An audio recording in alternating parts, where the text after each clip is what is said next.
E aí, meninos do Eu na Quarentena, bom dia para você, boa tarde, boa noite, não sei exatamente a hora que você vai acompanhar.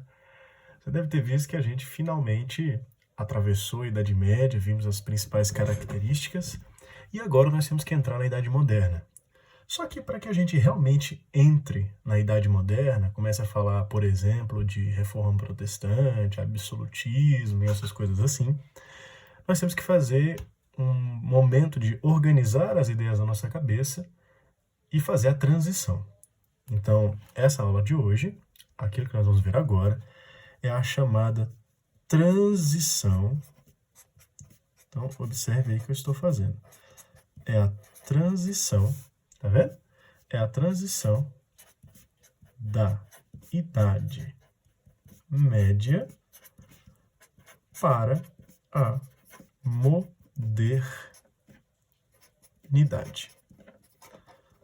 É isso que nós estamos abordando. É a transição da Idade Média para a modernidade. E aí você deve estar pensando assim, mas professor, caro mestre, o que eu preciso saber sobre esse período da história? Eu vou até fazer aqui com você para deixar bonitinho. Quais são os elementos, os grandes marcos que nós temos que nos atentar nesse momento da história? Nós temos que nos atentar pelo seguinte. Eu vou pegar aqui de novo a nossa caneta. Uma caneta também que eu peguei emprestada da minha irmã, mas vai ficar bom. O que nós temos que nos atentar? Nós temos que perceber o seguinte. Quais são os elementos que marcam a saída da Idade Média para a modernidade? Tudo bem? É isso que eu vou fazer. No total, são 5. Nós vamos começar com aqueles resquícios de baixa Idade Média e chegaremos no Renascimento Cultural.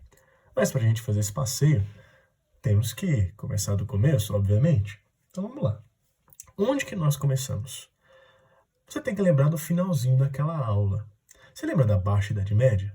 Naquele encontro eu falei para você de uma série de transformações que estavam acontecendo no Ocidente medieval, no Ocidente europeu medieval. Quando eu somo, será que tem algum jeito, vamos mudar a frase, será que tem algum jeito de eu pegar todas as transformações econômicas, políticas e sociais e chamar de alguma forma? Você vai pegar tudo e condensar e chamar de algum jeito? Tem.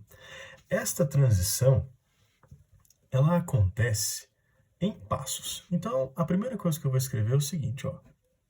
Setinha, vou botar aqui, ó. Então, assim, ó. Essa passagem, aí você pergunta, professor, que passagem? A passagem da Idade Média para a Idade Moderna. Essa passagem acontece entre os séculos 13 e 15. Essa transição, essa passagem, ela se opera entre o século 13 e o século 15. Tá claro para você? É esse o momento que nós estamos. Agora, como que ela começa? Se ela começa no século 13, ela começa na Baixa Idade Média, entrando lá no tal do Renascimento. Mas vamos entender o passo a passo. Essa passagem acontece entre os séculos 13 e 15, começando com o seguinte elemento. Então, vou marcar aqui, ó. Elemento 1. Todas aquelas transformações que nós vimos podem ser chamadas e condensadas como, olha o nome, Renascimento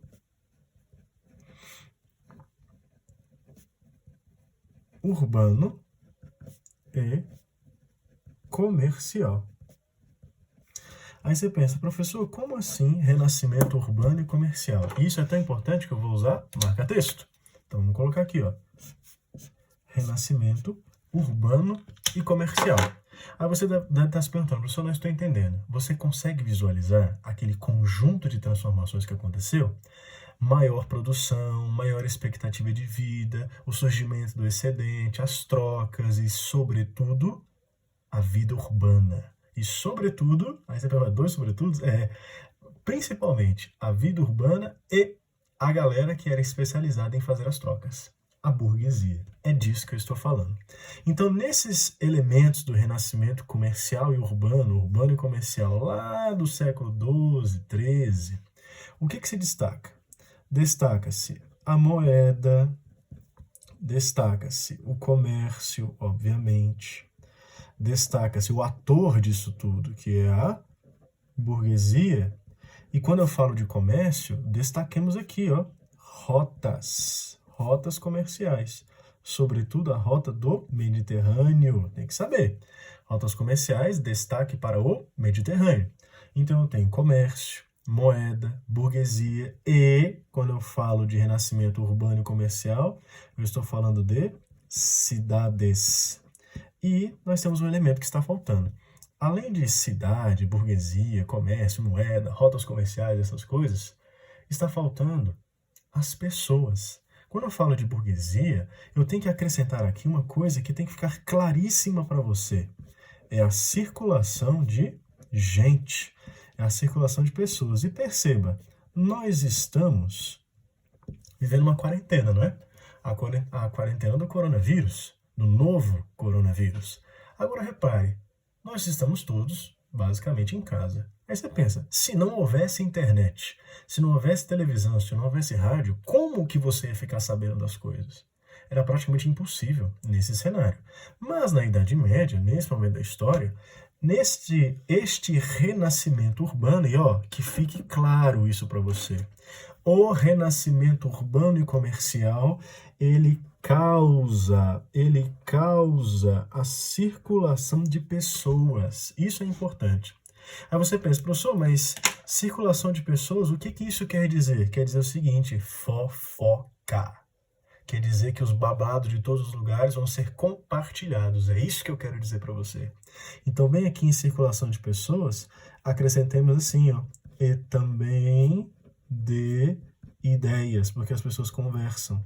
É disso que nós estamos falando. A transição da Idade Média para a Idade Moderna, ela é condicionada por essas características da Baixa Idade Média. Eu estou pegando aquilo os elementos da Baixa Idade Média e estou condensando todos eles e nomeando de renascimento urbano e comercial. Consegue perceber? Ou seja, do ponto de vista socioeconômico, é isto. Mas existe um outro elemento que contribui enormemente para a transição e a chegada na modernidade. E que elemento é esse? Lembra que eu falei para você de um gradual processo de centralização política? É exatamente isso. Eu estou falando, estou falando do surgimento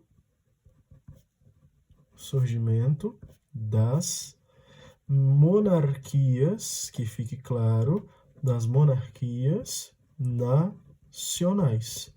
É disso que eu estou falando.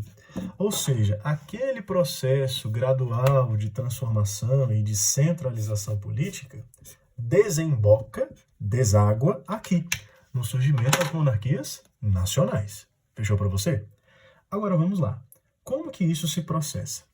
Eu queria destacar com você pelo menos 5 regiões. Então vamos lá. Começando daquela que vai se tornar a mais famosa depois. Vamos começar da França. Como que surgiu a monarquia francesa? A monarquia francesa surgiu a partir de uma dinastia. Aí você vai falar, mas professor, eu não sei o que é uma dinastia. Dinastia é uma palavra elegante, uma palavra chique, que significa família. É a dinastia capetingia. Dinastia capetingia. Aí você pensa, mas de onde é que isso veio? Havia uma família nobre chamada família Capeto, não é Capeta, família Capeto, e dessa família Capeto surgiu essa dinastia. Lembra daquela dinâmica dos senhores feudais que a gente falou? E eu disse para você também, no vídeo de Baixa Idade Média, que nós estamos num momento de pacificação. Só que essa pacificação é no sentido de guerras contra o inimigo externo. Só que os senhores feudais começam a guerrear entre si. Só que existe uma desigualdade, existe uma hierarquia de poderes entre eles, de tal forma que uma das linhagens nobres se torna mais importante, por questões de riqueza, por questões de possibilidade de defesa. É a dinastia capetingia. E o que eles têm? A dinastia capetingia, ela ganha fôlego, ela ganha força no cenário da França, pelo acúmulo, observe, pelo acúmulo lembra das duas mulheres da Idade Média? Susana e Vanessa. Aquele cara que era o senhor feudal da dinastia Capetinge, o suzerano, ele era suzerano de vários outros, ele começou a acumular vassalagens para si. Então, o que é que está acontecendo? Quando ele acumula essas vassalagens, vários e vários senhores feudais vão se prostrar diante dele, prestar a sua homenagem, obedecê-lo, segui-lo e defendê-lo. Então, esse pessoal da dinastia Capetinge começa a acumular poder, poder, poder. E veja, é justamente nesse cenário que surge a figura do direito de apelo. Aí você pensa, mas professor, o que é direito de apelo? O direito de apelo foi aquilo que os capetingios exigiram para eles mesmos. Eles disseram o seguinte, olha, nós iremos distribuir a justiça, nós iremos cobrar os impostos, nós iremos organizar tudo. E por quê? Porque nós temos o direito de apelo. Nós apelamos a todas as nossas vassalagens, a todos os nossos vassalos. Ou seja, os senhores feudais menores se prostraram diante dos capetingios. É aí que surge a gradual concentração de poderes na família capetingia. É assim que surge a França, destacando-se a figura de dois grandes reis, Luís IX. Você lembra, né? Luís XVI, lá da Revolução Francesa? Pois é, esse aqui é o tataravô dele, o Luís IX. E aí você pensa, Luís IX não é só ele? Não. Tem outro camarada, chamado de Felipe IV. Mas o Felipe IV ele é mais conhecido pelo seu apelido, Felipe o Belo. Aí veja, pense comigo, eu estou falando da França, dessa dinastia capetingia, que surgiu de um acúmulo de vassalagem do direito de apelo, cujos reis mais importantes são Luís IX e Felipe IV, também conhecido como Belo. Tudo isso se processou por volta do século XIII, ali em 1200, não sei quanto, por ali. Agora, preste atenção aqui comigo. Filipe IV, vou até colocar aqui, o Belo. Esse é o surgimento da monarquia francesa. Tudo bem? Só que aqui vale a pena marcar com você o seguinte, uma observação. Se nós temos um sujeito acumulando poderes, o poder deste rei é um poder universal ou um poder local? Acho que você consegue perceber que é um poder local, né? E se ele é um poder local que tem a tendência, a potência de crescer, você acha que ele vai esbarrar com o poder de quem? Exato, com o poder da igreja. Só que o poder... E quem é o líder da igreja? O Papa. Mas qual é a natureza do poder do Papa? O poder do Papa é diferente do poder dos reis. O poder dele, aí você vai pensar, né? Espiritual. Não. O poder do Papa tem a natureza universal. Ele é temporal, ele é do mundo, mas ele também é espiritual. É nessa briga entre poderes que vai surgir uma treta entre a monarquia francesa e o papado. Quando você ouvir a palavra, ler a palavra papado, significa o poder do papa. Ou seja, existe um embate, existe uma contenda, que fique claro, palavra de prova, viu? Contenda entre a França, entre o poder dos reis franceses e o papado. É bom saber que existe isso. E quem é o cara que vai produzir esse problema?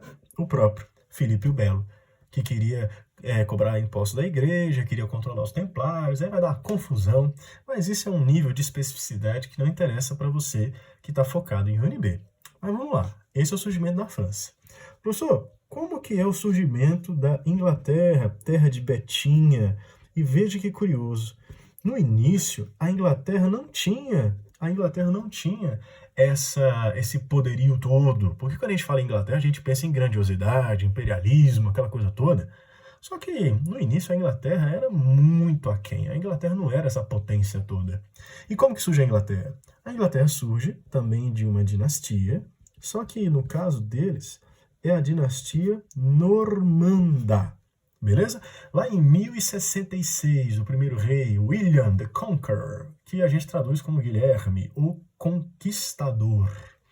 A dinastia normanda surge aqui. E aí você pensa, tá, mas e aí? Se na França foi acúmulo de vassalagens, como que foi o surgimento da monarquia francesa, ou da monarquia inglesa?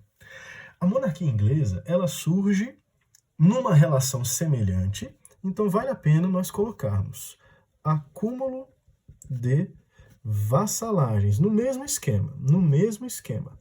Só que no caso inglês, esse acúmulo de vassalagens ele está relacionado com uma outra dinâmica. E a dinâmica é a seguinte: o conflito, estou colocando aqui, o conflito entre nobres e reis. Aí você pensa, professor, por que existe esse conflito? Você entende a existência do conflito quando você pensa nos dois grandes caras. E quem são os dois grandes caras? Ele, Ricardo. Quem joga Assassin's Creed deve lembrar. Ricardo, Heart of Lion, o coração de leão. Você deve ter ouvido falar nesse nome. Como o nome dele é muito grande, eu vou botar assim, ó. Ricardo, coração de leão. E o irmão dele, João, sem terra, apelidado assim. Vamos fazer um parênteses? Por que o João ficou conhecido como sem terra? Vamos lembrar? Todos os nobres da Idade Média são relacionados sempre à terra. Os nobres chamaram João de o rei sem terra justamente para humilhá-lo, para mostrar que ele não tinha riqueza, que ele não tinha terras. A ideia era essa. Aí você pensa, beleza, dinastia normanda, tinha as vassalagens, mas no caso inglês havia isto, o conflito dos nobres com o rei. E por que isso aconteceu? Vou até destacar aqui com você. Por que isso aconteceu lá na Inglaterra? Por uma razão simples. Gente, por que o Ricardo, coração de leão, é famoso? Por que ele é famoso? Ele é famoso pelo seu envolvimento na Cruzada dos Reis. Ricardo, coração de leão, é um sujeito que lutou nas cruzadas contra os árabes, lá em Jerusalém. Lembra que nós discutimos isso? E o Ricardo, coração de leão, ele é considerado, vamos marcar aqui no cantinho, só para polemizar, ele é considerado pelos ingleses como um rei ausente. E por que ele era ausente? Porque ele estava lutando na cruzada, cara. E como ele estava lutando na cruzada, ele foi considerado rei ausente. E se ele era ausente, quem governava a Inglaterra na ausência do rei? Era o Conselho dos Barões. E barões é nobre.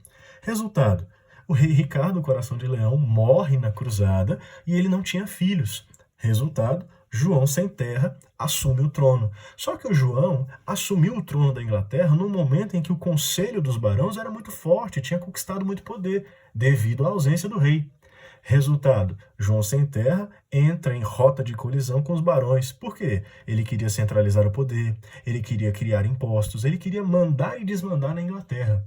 E essa treta, essa contenda entre João sem terra e o Conselho dos Barões vai produzir, e é tão importante você saber isso, a famosa Magna Carta. E o que é a Magna Carta? Lá de 1215.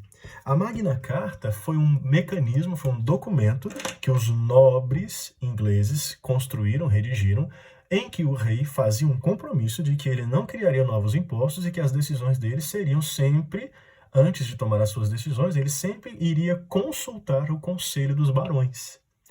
João sem terra assinou isso, fez ali, fingiu demência, disse que ia fazer, mas na prática ele não fez nada. Agora, por que isso é importante para você? Porque a Magna Carta representa a primeira, e complete isso, tá? Representa a primeira tentativa. Quer saber? Eu vou completar também. Representa, vamos colocar, Magna Carta. Representa a primeira tentativa ou experiência de limitação ao rei. Deu certo? Não, mas ela serviu de inspiração, porque lá em 1688 vai existir a Bill of Rights, inspirada na Magna Carta, com a ideia de fazer que a limitação dos poderes do rei seja de fato, de verdade, de direito, efetiva. Sacou a ideia? É disso que nós estamos falando. Já foi a França, já foi a Inglaterra. Agora vamos falar de quem interessa, eles, os nossos colonizadores. Como é que foi o surgimento de Portugal e Espanha? Aí você fala, professor, mas você vai botar os dois juntos? Vou, porque a formação dos dois é semelhante. Formação de Portugal e Espanha, sempre relacionado com a ideia de, marquemos juntos, cruzadas, cruzadas de reconquista. Como que isso acontece? No caso português, aí a gente puxa para fazer a especificidade. No caso português, existiu a dinastia, marquemos aqui, ó, a dinastia de Borgonha, também às vezes chamada de dinastia Afonsina. Quando que isso foi? 1139. Houve, aqui em 1100... Eita, ferro, eu fiz no lugar errado. Mas enfim, esse 1139 era para estar no cantinho.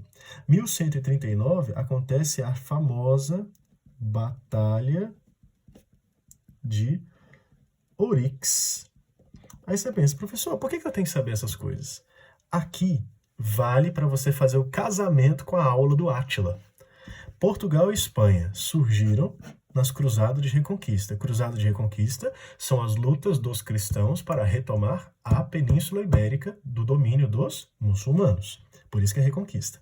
No caso de Portugal, houve uma luta lá no Condado Portucalense, e nessa luta, na Batalha de Oryx, os cristãos venceram os muçulmanos. E o Condado Portucalense, ele era uma espécie de extensão do Reino de Castela. E aí, com a vitória na Batalha de Oryx, o pessoal que morava no Condado Portucalense, liderados por um cara chamado Afonso Henriques, eles conquistaram a sua independência. Em 1139, tá vendo como Deus é prodigioso? Vai servir esse espaço vai servir. Surge o Reino de Portugal. Como é que surge o Reino de Portugal? Surge nas Cruzadas de Reconquista, com o desmembramento, aliás, com a separação, com a independência do Condado Portucalense em relação ao Reino de Castela, no contexto das Cruzadas de Reconquista. Nome importante para que... Opa! Nome importante para que nós guardemos. O nome importante é esse cara aqui, ó. Vou marcar aqui. O nome importante é Dom Afonso Henriques. Fechou para você? Ah, professor, mas e o caso da Espanha? Como que é o caso da Espanha? O caso da Espanha também tem a ver com as Cruzadas de Reconquista, mas a gente tem que marcar o seguinte: a Espanha surgiu do casamento de Isabel, e cuidado, às vezes você pode ler na apostila, olhar para uma videoaula por aí, ler na internet, pode aparecer Isabela, mas no fim das contas é a mesma pessoa. Casamento de Isabel, que era rainha de Castela. Lembra do reino que deu origem ao Portugal? Pois é, Isabel, rainha de Castela, e Fernando, que era rei de Aragão. Quando esses dois se casaram, houve um acúmulo de vassalagens, igual tinha nos outros reinos. Esse acúmulo de vassalagens produziu a união dos dois maiores reinos da região e, de tabela, juntou os reinos menores. É aí que surgiu a Espanha. Quando que isso aconteceu? 1492, 11 de janeiro, às 3 da tarde, para ser preciso. 1492 é a união de Aragão com Castela, que é o surgimento do reino da Espanha. Aí você pensa, mas professor, Isabel de Castela e Fernando de Aragão tem alguma importância para nós? Tem. Eles são os chamados reis católicos. E bem aqui, em 1492, marquemos um detalhe. E esse detalhe é tão importante que eu colocarei ele de vermelho. Aqui, ó, em Reino da Espanha, marquemos 1492, é a mesma época em que acontece a descoberta da América por Cristóvão Colombo. Ok? Só para a gente lembrar e fazer a ponte com a aula de Brasil. Tudo bem? Então, ó, Portugal aqui, Espanha aqui. Perceba, olha a antiguidade de Portugal. Portugal é de 1139. Se você lembra da aula do Átila, ele falou para você que lá na frente, em 1385, vai ter a Revolução de Avis. A Revolução de Avis representa novamente uma centralização do poder em Portugal e que, de tabela, origina as grandes navegações portuguesas. Mas a origem primeira do Reino de Portugal está aqui. Reino da Espanha surgiu em 1492. Fechou para você? A última monarquia que merece a nossa atenção é a Alemanha. Só que a Alemanha não chamava Alemanha. A Alemanha chamava-se Sacro Império Romano Germânico. De novo, Sacro Império Romano Germânico. Como o nome é muito grande, eu vou botar assim, ó. SIRG, Sacro Império Romano Germânico. Aí você pensa, professor, o que eu tenho que lembrar com relação ao Sacro Império Romano Germânico? Você tem que lembrar de poucas coisas. E as coisas que você tem que lembrar são as seguintes. as coisas que você tem que lembrar são simples. E aí eu vou marcar com você o seguinte. O Sacro Império Romano Germânico, ele surgiu do desmembramento do Império do Carlos Magno. Lembra do Império dos Francos? Pois é. Quando aquele império se desfaz, quando aquele império se desmonta todo, o lado ocidental do Império Carolíngio vai se pulverizar e vai surgir um bando de principado, ducado, uma confusão, um monte de micropoderes. Do lado oriental, mais para o lado da Polônia, onde hoje é a Polônia, surgiu um reinozinho chamado Prússia. É lá que vai começar um movimento gradual de centralização, que só vai se resolver lá no final do século XIX, 1870. Então, qual é a coisa que interessa para nós aqui? Sacro Império Romano Germânico, reinado de Otto I, que é o sujeito que conduz esse processo de centralização.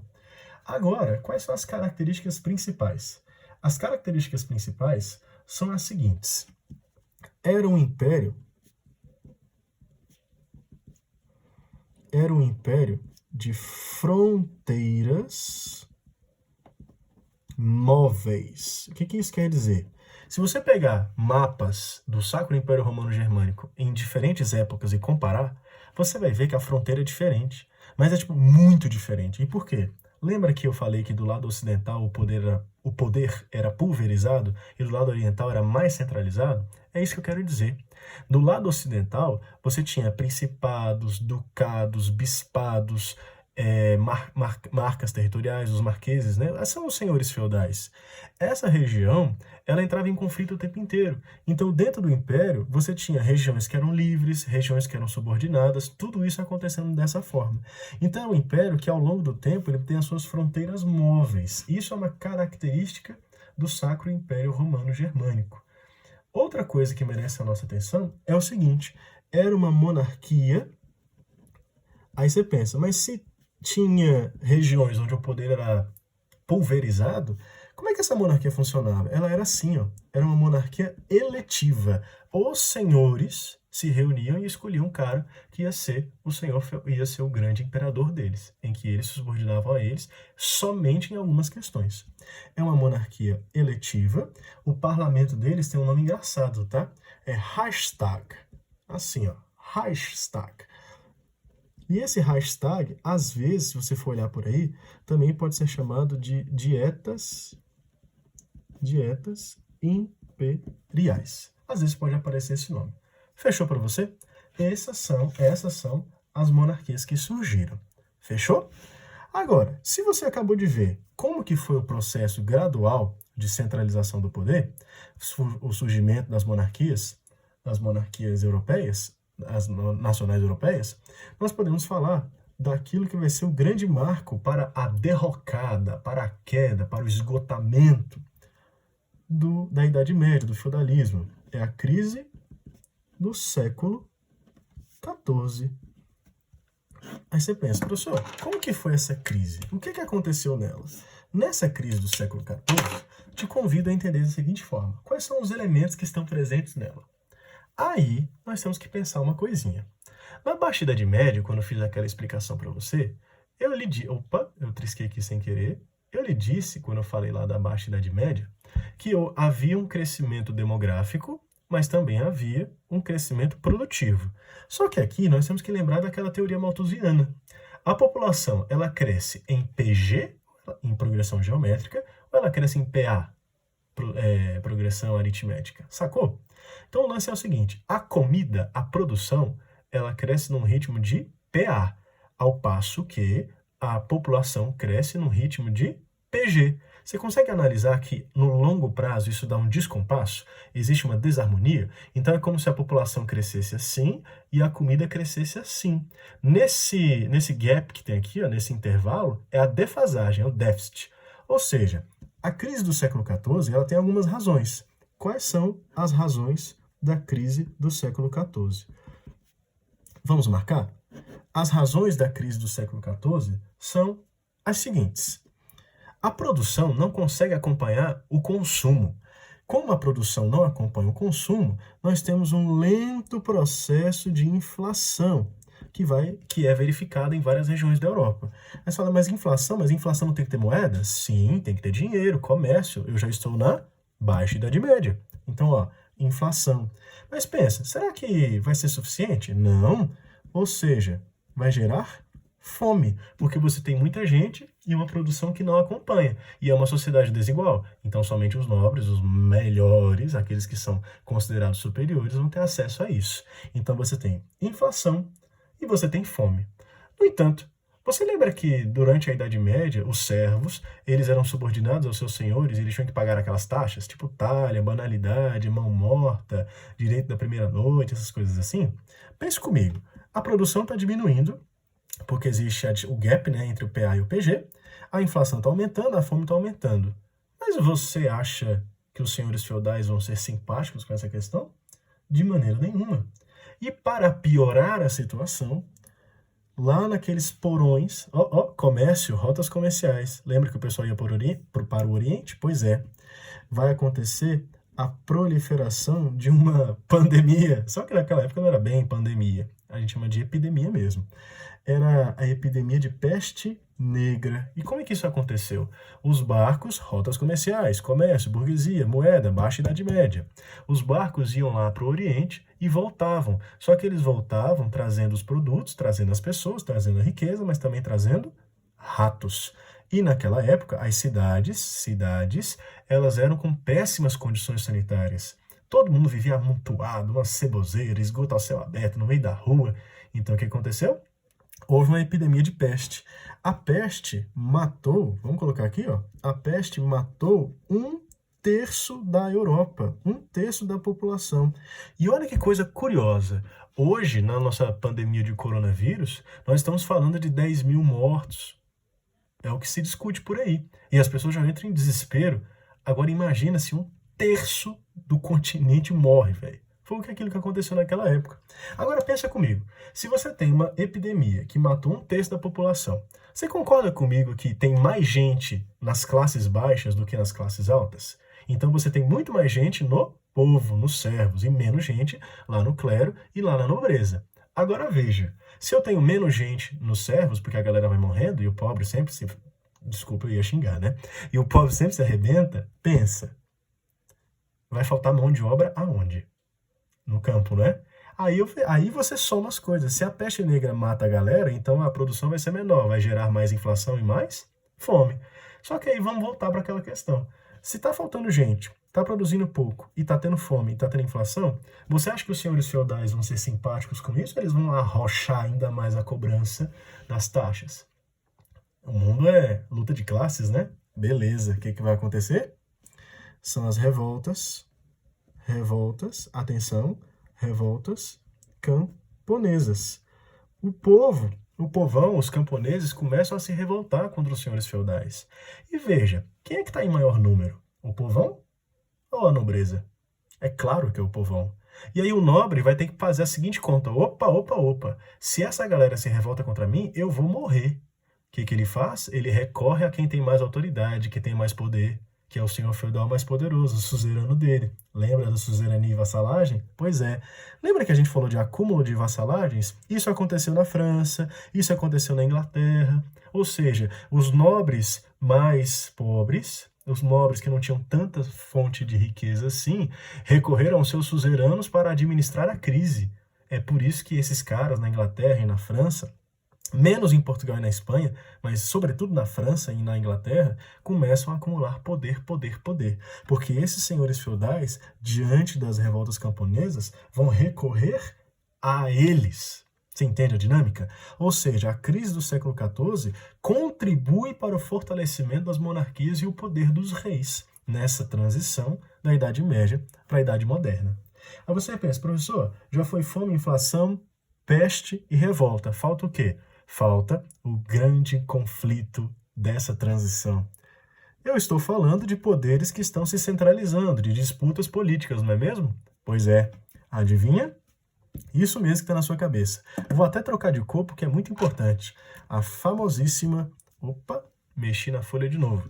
A famosíssima Guerra dos 100 Anos. E By the way, né? A propósito, a Guerra dos 100 Anos não durou 100 anos. Mas enfim, vamos deixar esse detalhe para lá. A Guerra dos 100 Anos. Vamos fazer um detalhe aqui? Professor, qual é a origem da Guerra dos 100 Anos? Gente, vou fazer aqui em cima, tá? A Guerra dos 100 Anos é um conflito. Óbvio, né? Se é uma guerra. Mas o lance é o seguinte, a Guerra dos 100 Anos, ela é um conflito que significa o quê? A Guerra dos 100 Anos é um conflito, vou marcar aqui, ó. É uma disputa entre, aqui Portugal, gente, disputa entre França e a Inglaterra. Isso é a Guerra de 100 Anos. Ok? Agora, é uma disputa, mas eles estão disputando pelo quê? Quais são os motivos? E os motivos são dois, tá? São dois os motivos. Os motivos são a sucessão francesa e o domínio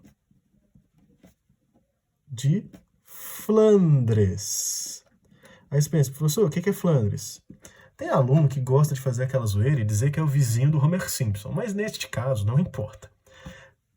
Quando eu digo Flandres, eu estou falando da região que hoje é a Holanda. Lá nessa região, os Países Baixos, tinha uma feira. Comércio. Tinha uma feira. Moeda. Renascimento comercial. Tinha uma feira.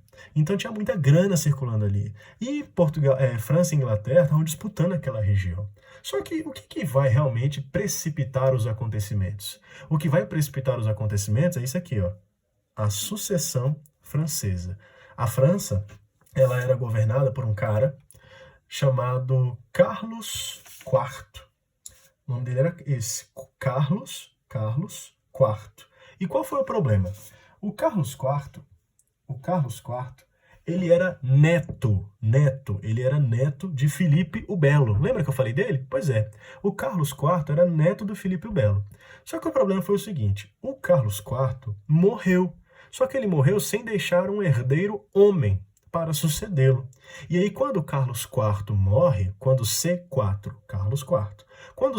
morre, duas pessoas vão reclamar o direito ao trono.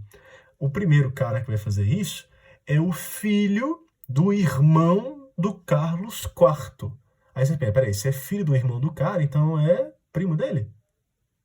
Velho. Então, ó, Carlos IV era neto do Filipe o Belo. Filipe o Belo tinha um irmão. O filho do irmão do Carlos IV... eu fiz bobagem, né? O filho... Aliás, vamos desenhar, fica mais fácil? Então, o lance é o seguinte, ó. Felipe... Vou botar aqui, ó. Felipe o Belo. Certo?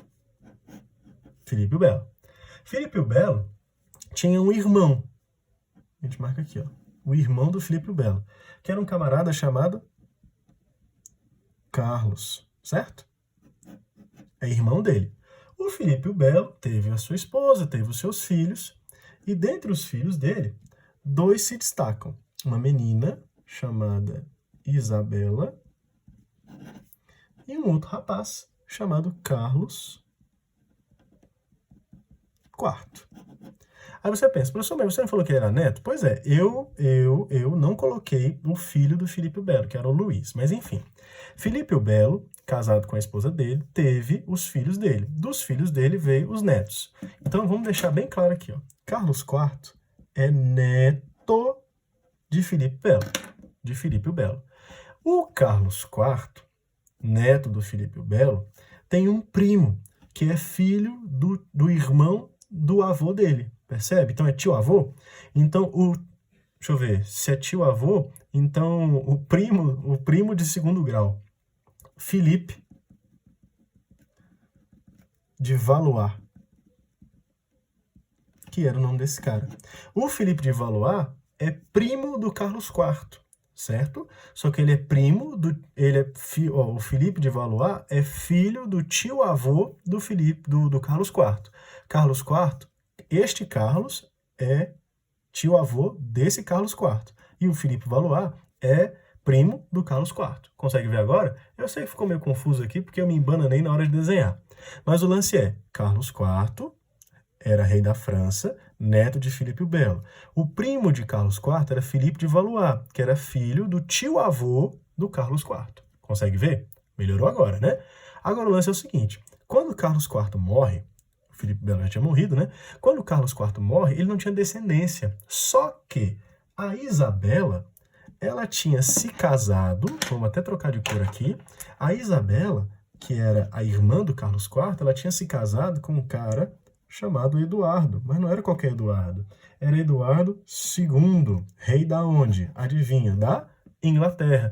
E do relacionamento de Isabela com Eduardo surgiu Eduardo III, que era rei da Inglaterra. Consegue ver?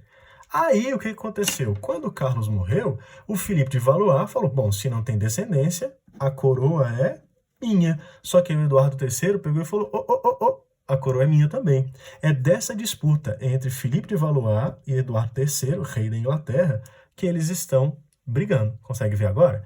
A sucessão francesa é o motivo da briga entre os dois. Tá claro para você? Agora, no meio dessa porrada, quem vence? Vamos marcar? É uma vitória da França. Quando a França vence a Inglaterra, isso fortalece a monarquia francesa.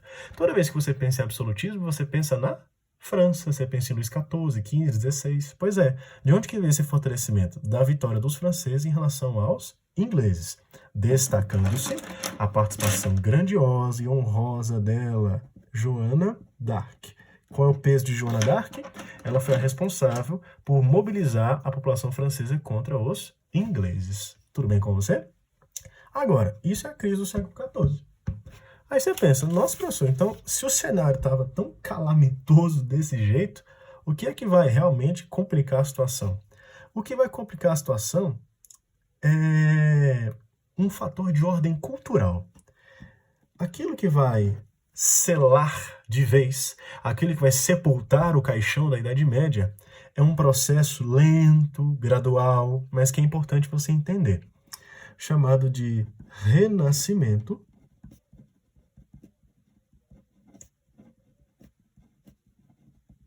cultural. Agora, este renascimento cultural, ele é diferente desse aqui. Este é o renascimento urbano e comercial. Esse aqui é o renascimento cultural. Agora, o que chama a nossa atenção no renascimento cultural? Aí a gente volta para o começo. Lembra da circulação de pessoas e também a circulação de ideias. Eu estou falando de fofoca. Gente, se as pessoas estão indo de um canto para o outro o tempo inteiro, elas vão conversar, vão trocar ideias, não vão? É nesse momento que as pessoas irão questionar, que as pessoas vão dialogar. E veja, na Idade Média, o argumento era o quê? Para você dizer assim, eu estou certo e você está errado. Como é que era o argumento? Qual era a justificativa disso? A justificativa não era quem estava correto. A justificativa era a autoridade. Eu estou certo porque eu sou nobre. Eu estou certo porque eu sou a igreja. É a minha autoridade que serve como argumento. Só que nesse momento da história, as pessoas começaram a ter acesso, sobretudo os burgueses, começaram a ter acesso a um conjunto de realidades, explicações, entendimentos, ideias que são completamente diferentes com relação àquilo que a igreja e a sociedade como um todo, as elites, pregavam. Ou seja, nessa efervescência de ideias, vamos marcar isso? Palavra de prova, né?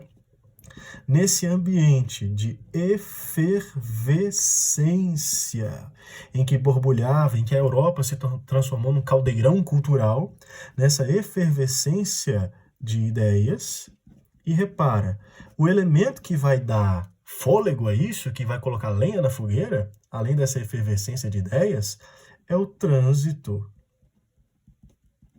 É o trânsito entre Oriente e Ocidente. É justamente por essa efervescência de ideias, de questionamentos, que a igreja cria a Inquisição. Consegue perceber a relação entre uma coisa e uma outra? Quando começa a ter muito desvio de ideias, muita contestação, é aí que a igreja faz e cria a Inquisição. Tudo bem? Agora vamos lá. Como que se processa o renascimento? Gente, o renascimento ele é tradicionalmente dividido em etapas, tá? Em momentos. Então, eu vou fazer aqui, ó, as etapas do renascimento. Qual seria a primeira etapa do Renascimento? A etapa A. A etapa A seria aquilo que nós chamamos de il Trecento, ou seja, a época do século XIV mesmo, 1300 não sei quanto, 1300, Trecento de 300 em italiano. É o Trecento. E aí, nesse Trecento, o que vem na sua cabeça? Ah, vem gente fina. Vem pensadores como Grotto, vem um camarada já das artes, né, chamado de Boccaccio, e vem um cara que merece muito a sua atenção, um camarada chamado de Dante Alighieri. Aí você pensa, professor, o que o Dante Alighieri fez? Ele escreveu um livrinho chamado de A Divina Comédia. E na Divina Comédia, você lembra dessa história? Em que ele cria uma narrativa de um cara que desce até os infernos para resgatar a mulher dele, né? A Beatriz. Tem até um jogo que fala sobre o jogo do PlayStation, Xbox que lute. Um jogo do PlayStation chamado de Castlevania, em que eles vão descrevendo essa situação. E nessa obra do Dante Alighieri, adivinha quem ele vai narrar que está lá no inferno? O Papa. Na obra, o Dante fala assim, o Papa está no inferno. Ou seja, quando ele faz isso, é uma crítica à igreja, é a efervescência de ideias, consegue ver? O trânsito de pessoas favorece essa discussão. Então, o Trecento é marcado por isso. A outra fase do Renascimento seria o século XV, né? O Quattrocento. E aí você pensa, mas professor, o que tem no Quattrocento que merece a nossa atenção? Ora, meu Deus do céu, ninguém mais, ninguém menos do que ele, Nicolau Maquiavel. E aí você pensa, o que isso tem a ver? Gente, Maquiavel, ele escreveu qual obra mesmo? O Príncipe. E na obra do Maquiavel ele faz um tratado sobre a manutenção do príncipe e a capacidade do príncipe manter-se em poder. E quando isso acontece, repara só, eu estou no momento de centralização das monarquias. Será que isso tem alguma coisa a ver? Tem tudo a ver, cara. Então, ó, Maquiavel que escreveu O Príncipe, e também aqui se destaca a figura de um artista chamado de Botticelli, que eu vou escrever aqui, ó. Provavelmente estou escrevendo errado, mas não tem nada não. Botticelli. E aí depois do Quattrocento, vem aquela fase mais legal. E a fase mais legal é aquela que todo mundo gosta, né? O pessoal que vai para a Europa aí vai para a Europa justamente para ver essas coisas. É o Quinquecento.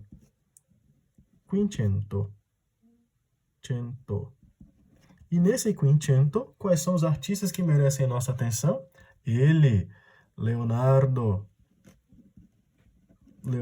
da Vinci. Eu não vou escrever o da, tá? Leonardo da Vinci. Um outro camarada que se destaca aqui, Michelangelo. O que o Michelangelo lembra você? Ora, Capela Sistina, Basílica de São Pedro, aquelas grandes esculturas. E o Raffaello também está aqui, o Rafael Sanzio. Trecento, Quattrocento, Quinquecento. Eu coloquei o nome de alguns artistas que é para você lembrar. Agora, pense comigo. Eu estou num momento em que o comércio floresceu, as rotas comerciais floresceram, tem gente andando, as monarquias se fortaleceram. Como que os caras fizeram isso daqui? É aí que você tem que lembrar de uma palavra muito chique mesmo, a qual eu escreverei aqui, ó, destacadamente. Essa palavra que merece a sua atenção nesse momento, vou botar aqui de verde, tá? É o mecenato. Mecenato. Os famosos mecenas. O que é o mecenato? Exemplo para você. Tá vendo Maquiavel aqui? Maquiavel escreveu a obra dele, o livro dele, ele a dedicou a um camarada chamado Lorenzo Medici, que era uma família riquíssima lá da Itália. Por que isso? Porque a família Medici, assim como a família Forza e tantas outras famílias italianas, eram mecenas. Eles incentivavam as artes nesse momento, ok? A igreja também era uma grande patrocinadora dessa realidade. Agora pense comigo, por que está acontecendo o Renascimento? Porque nós temos trânsito de pessoas, trânsito de ideias, circulação de questionamentos, e veja, o que é que vai acontecer? Qual é uma observação que é muito cara a nós? Até troquei a caneta. Qual é a observação que é muito cara a nós? A observação que é muito cara a nós é aqui, ó, 1453. O que acontece em 1453? Marquemos juntos. A queda de Constantinopla. Aí você pensa, uai, professor, como assim a queda de Constantinopla? Constantinopla era a grande capital do Império Bizantino, do Império Romano Oriental. Quando essa cidade foi tomada, e adivinha por quem? Ela foi tomada pelos muçulmanos. Quando essa cidade foi tomada, aquela região era uma região cristã. E quando os infiéis, os muçulmanos, invadiram Constantinopla, e por que invadiram? Porque era a porta de entrada para o mercado das especiarias do Oriente. Quando Constantinopla caiu, é aí que a coisa muda. Toda aquela galera lá do Oriente vai fugir para o epicentro da cristandade naquele momento. E qual era o grande epicentro da cristandade? Roma. Aí você pensa, beleza, se a galera tá fugindo de Constantinopla e indo para Roma, porque em Roma tá o Papa, beleza. Mas eles vão só com a roupa do corpo? Não, você acertou. Eles não vão, eles vão levar o quê? Tudo que eles puderem levar. Mas o que merece a nossa atenção aqui, nessa queda de Constantinopla, é que a galera vai fugir de Constantinopla levando livros, pergaminhos, obras de arte, tudo aquilo que eles tinham guardado nas bibliotecas deles. E que obras são essas? Ora, são as obras de Platão, Aristóteles, as obras da falsafa islâmica. Falsafa islâmica é filosofia islâmica, tá? Eles vão levar todo esse tipo de conhecimento que estava preservado nas bibliotecas antigas e vão levar tudo para o epicentro do cristianismo, que era Roma. Agora faz a conta. Quando eu falo em renascimento, qual país que você pensa? Você pensa na Itália, né? E por que é a Itália? Porque a galera foi para lá. Sacou? É por isso que a Itália é o grande símbolo do Renascimento. E por falar em Renascimento, quais são as características do Renascimento? Para a gente finalizar. As características do Renascimento são as seguintes. Racionalismo. Aí você pensa, ué, mas de onde que eles tiraram isso? Eles tiraram isso pela influência da cultura clássica que estava em Constantinopla e foi trazida de volta. Tudo bem? Por isso que a gente fala renascimento. Nós estamos renascendo. Lembra? A Alta Idade Média, a Idade Média como um todo, ela é marcada pelo teocentrismo, o controle da igreja. Mas agora, com essa volta da cultura clássica, nós vamos ter o antropocentrismo, substituindo, adivinha? O teocentrismo. Então eu tenho racionalismo, antropocentrismo, humanismo. E além do humanismo, também vai ter o hedonismo, ou seja, você viver não mais sobre aquelas regras impostas pela igreja. As pessoas vão começar a viver e buscar o prazer. Ou seja, o retorno ao classicismo. Na literatura tem esse movimento também, né? A busca, o resgate da cultura clássica. E junto com isso, nós vamos ter a famosa dialética. Lembra que eu havia mencionado que antes o argumento era de autoridade? Pois é, agora o argumento deixa de ser de autoridade e passa a ser o argumento que nasce, o entendimento que nasce a partir do diálogo e uma influência socrática, uma influência da filosofia grega. Consegue perceber? Então é nesse momento que as universidades europeias vão viver uma reviravolta e elas vão se transformar naquilo que irá deixar para nós um grande legado. Tudo bem? É a partir daqui, por influência do renascimento cultural, nas suas diferentes fases, com destaque para a queda de Constantinopla, que vai jogar para dentro da Europa um monte de conhecimento que estava há muito tempo perdido, que o mundo que nós vivemos, a modernidade, terá essas características. Por exemplo, século 1300, 1400, 1500. Quando vem o século XVI, 1600, é o absolutismo, muito influenciado pelas ideias de Maquiavel, pelas ideias de Hobbes, que vão surgir nesse momento. São os pensadores, não são? Quando vem o século XVIII, aí a coisa muda. É o iluminismo. E de onde que os caras tiraram a base? Daqui. Consegue perceber? Então uma coisinha está amarrada na outra. A última observação que eu queria fazer com você é o seguinte: cuidado com o termo renascimento. O termo renascimento passa a impressão de que durante a Idade Média todo mundo tinha meio que ignorado o conhecimento clássico, mas tenha cuidado. Durante a Idade Média, na patrística, a patrística era construída a partir de uma matriz platônica, então havia conhecimento clássico, só que ele era lido pelo prisma do cristianismo. Da mesma forma que a escolástica era baseada na filosofia aristotélica, só que ela era lida pelo prisma do cristianismo. Quando houve o Renascimento, num contexto de efervescência cultural, de efervescência de ideias, circulação de pessoas, questionamento, e essa situação toda, nós vamos ler os clássicos sem o prisma da igreja. Por isso que nós vamos ter o antropocentrismo, o humanismo, o racionalismo, a dialética, o classicismo e o hedonismo como características desse momento. Tudo bem com você? Essa aula é meio pesada, né? Mas é porque é uma transição, e né, em transições tem muita coisa acontecendo. Se você tiver qualquer dúvida, você pode falar comigo, tá bom, menino? Então, tchau pra você.